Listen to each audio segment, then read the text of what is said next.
తిరుమల కొండపైన కొన్ని వేల పుణ్యతీర్థాలు ఉన్నాయని శ్రీ వెంకటాచలమహితులో చెప్పబడింది.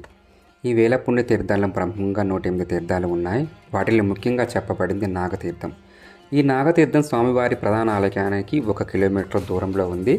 ఇది మనం వరాహ గెస్ట్ హౌస్ ఎదురుగా ఉన్న దారి నుంచి వెళ్ళాలి. ఈ నాగతీర్థానికి ఈ తీర్థానికి వెళ్ళటానికి ఎటువంటి వాహనాలు వెళ్ళవు, నడిచి మాత్రమే వెళ్ళాలి. కానీ ఈ దారిలో బాణసారి గంగమ్మ దేవాలయం మరియు శ్రీవారి పరమభక్తురాలైన వేంగమాంబ శ్రీవారి పూజ కోసం పెంచిన తులసి వనం మనం చూడవచ్చు. ఈ నాగతీర్థం వెళ్ళేదారి ఎంతో ప్రకృతి అందాల నడుమ భారీ వృక్షాల మధ్య ఎంతో సుందరంగా, రమణీయంగా, ఆహ్లాదకరంగా ఉంటుంది.